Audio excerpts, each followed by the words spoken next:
All right. Hey, guys. Welcome back to our second week of the West Central Trainer Ask Me Anything, frequently asked questions from some of our members and clients over the past week. This week, we're going to go a little bit more discussion style. Our first question is, what is the best strategy to avoid or break through a plateau? Structuring your program around the idea of progress, so periodizing your program from month to month, week to week, making sure things change and are always working in a direction towards something, not just coming in and working out. Yeah. It's a big difference between training and working out. Absolutely. I think establishing a plan, right, and it goes hand in hand with that, with what you just said, and not everybody knows how to periodize, but obviously that's where guys like us come in handy. If you have questions on how to set up your program, we're able to kind of help you, lead you in the right direction. But on the side note, just have some sort of plan of what you're going to do that day. Don't just come in to the gym and just have some random workout. You have an actual plan on what you're going to do. Failing to prepare is preparing to fail. Exactly. What he means by periodization is just the structure of your plan. Continuously improving, not just keeping the same workout that you go in and you do every day. Either just progressing through it and improving, not only changing nutrition but changing the workouts, either more weight, reps, going towards what your goal is. If your performance increases, your body's going to adapt to it. Yeah. In my opinion, the biggest thing you can do is hire a coach, honestly, because then you have another person to keep you accountable to those goals and make sure you're progressing too. So you're not only accountable to yourself, but you're accountable to someone else. And even, everyone here has been coached before. So we not only say that, but actually practice it as well. Yeah. What's the old Dan John coaches? Yeah. What's the old Dan John quote? If you're coaching yourself and your coach is an idiot. Yep. That's it. Yeah, we're all blind to our own weaknesses, and we want to be like, I'll never front squat a day in my life if I'm doing my own programming. But I absolutely need to because I'm terrible at it. So just things like that. We can't be blind to our own weaknesses, so let somebody else be mean about it to your face. Mm-hmm. To add to that, I know a lot of times when people come to work out, they like to do what they like to do and what they're good at. Right? You talk about you don't like the front squat because it's probably not something you're the best at right now. So try and do my T-spot. Try and do those exercises that maybe you're not as familiar with and that you're not as good at. Because why are you going to keep on doing things that you're already good at? Work on those weaknesses and develop your body as a whole structure. Yeah, and then you can even get into things like where we talk about the conjugate method. And a lot of people here have tried that and even coach that way too, where you're doing something different every single workout. You're constantly trying new things and pushing yourself in that aspect too. So you're forcing change. The analogy I use about hiring a coach is like a GPS in your car. So a lot of people know how to work out. They can do their basic 3 sets of 10 on the machines, or they can do a body part split. But actually navigating from point A to point B, sometimes it needs a little bit more of a skillful hand rather than just coming in and doing the same thing over and over again and expecting a different result. And again, when we're programming ourselves, emotions can come into that too. We're emotionally, I always program easy on myself because I guess I'm weak like that. So you need somebody else who can look at you just completely objectively and not care and say, this is what you need to do. You need to hit these numbers and I'm going to help you get there. Instead of, letting your weaker emotions come into play there. Or even going the other way and hurting yourself, because I've done that as well. Yeah, I overprogram myself. Yeah. Held it back. Yeah. Sometimes it's hard to kind of hit it right on target. We're either too hard on ourselves or we kind of drop the bar on it, Or we're weak and then we get mad about ourselves being weak and then we overprogram and get hurt.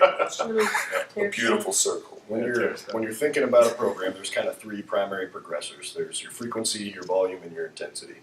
If one of those is not moving in a positive direction every single week, you're not progressing. So you need to make sure to lower, your rest times, or increase the frequency of a movement that you're doing, or increase the amount of reps and sets, or increase the weight. If you try to move all three at once, that's when you open up the door for injury. When you try to move two or one at once, you can progress pretty easily. So it's really important to remember that when you're programming, and don't overprogram yourself or underprogram yourself. That's why it's important to have somebody helping you. And those same principles apply to nutrition too. The frequency of your meals, the quantities of each meal, the overall volume, all the exact same. So same thing, a lot of times when we have someone come in and with nutrition, they are already following some kind of lifestyle that they think works well, which is really just limiting calories. But they're at a set calorie number that doesn't fluctuate based on their performance goals. So we want to have something that's variable that moves with them so that they can continue to get better rather than hit a plateau because they've been doing the same calorie intake, the same macros for God knows how long, and then get frustrated, or their calories are way too low and there's no way that they can go any lower. And then we have to work back and start them all over again. Anything else on that one? Nope. So best strategy to avoid or break through a plateau is have a structured game plan ahead of time, or get with somebody with a little bit of expertise to help you put together a game plan moving forward. So the second one, a little bit more broad, or what are some tips and tricks to stay motivated? That's probably the hardest thing for someone that's first starting. Okay. Have you ever heard of Pantera? Yeah, loud music, heavy music. I would say the most important thing to remember is that you shouldn't rely on motivation. Get dedicated first, get consistent first, and then motivation doesn't matter. You know, you don't have to worry about coming into the gym 5 days a week if you already do that anyways, and it's just part of your habitual day to day. I think it's silly to rely on motivation. How does someone get dedicated or disciplined? Practice.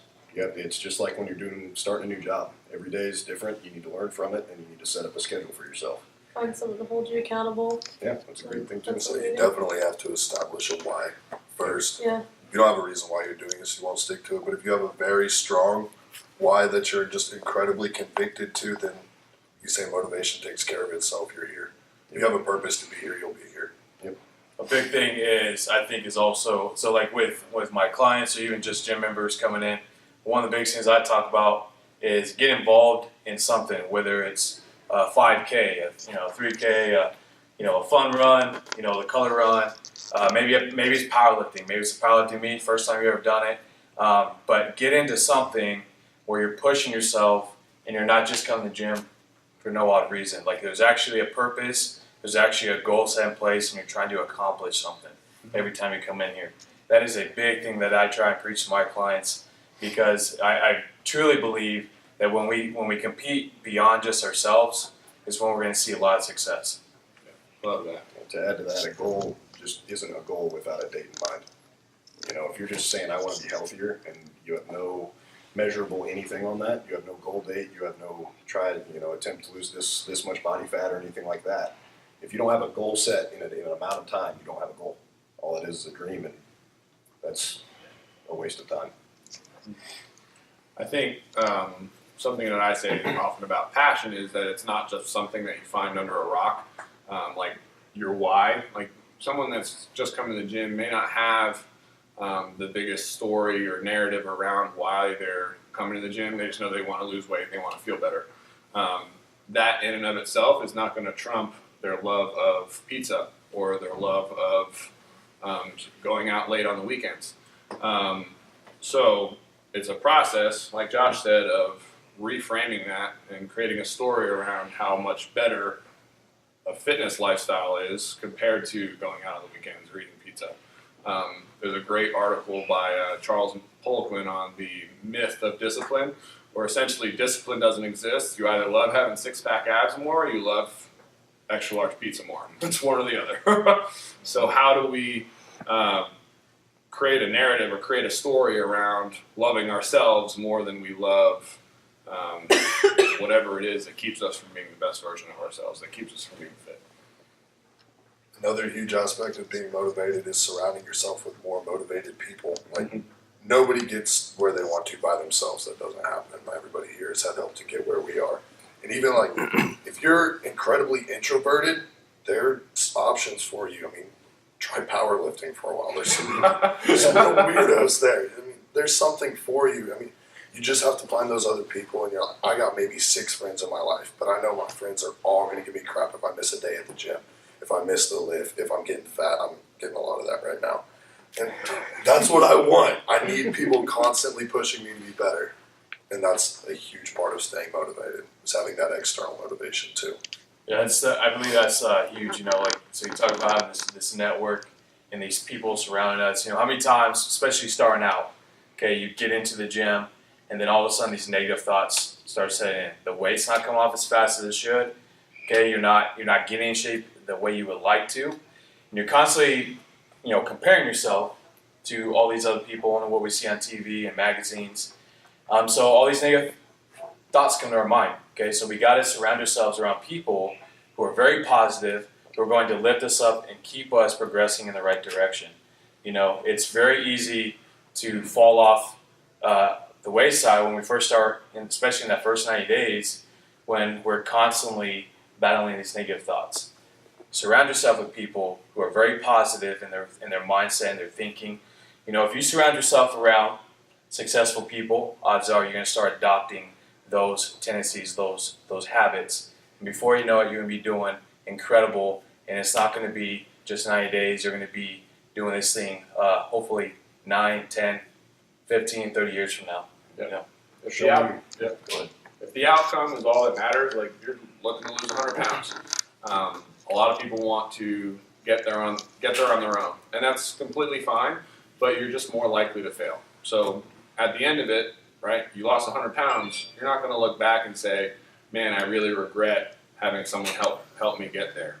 I think that's something that is a silly thought that we have when we first started. It's like I'm responsible for this. I need to be doing it on my own. Not true. It just makes it harder to be successful in the first place. Yeah, along those same lines, don't care about the outcome. Absolutely, you have that goal in mind, and that's the biggest thing in your mind. But care about what you do today, and then care about what you do tomorrow, and that eliminates all the other stress with it. And the outcome's going to take care of itself if you're doing the work. And focus on the amount of work you put in. If you're looking at, I have to lose 100 pounds, that sounds a lot worse than I need to lose 10 pounds in the next 3 weeks. Or I need to go to the gym today. I need to get 8 hours of sleep. I need to get my take it meals. in chunks. If you were gonna go restore a car, you wouldn't try to do every bit of it on the same day. That would be nonsense. That'd be chaos. How is it any different? Coming in here, One step at a just time. one step at a You time. don't build a house in one day. Yeah, and going back to getting a training partner.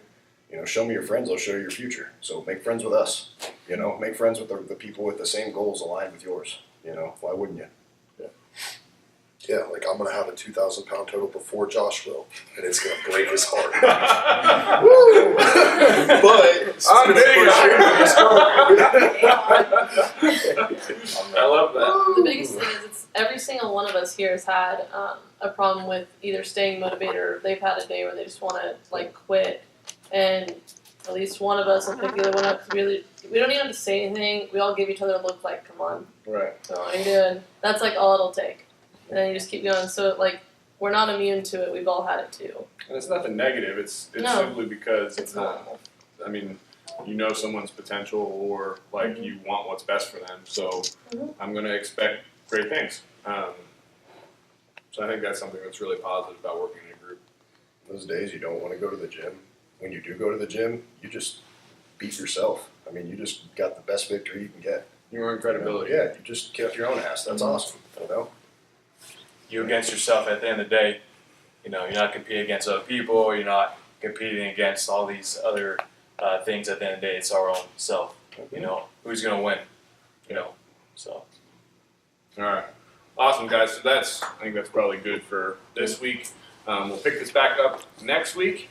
Until next week, that's it. Thanks, guys.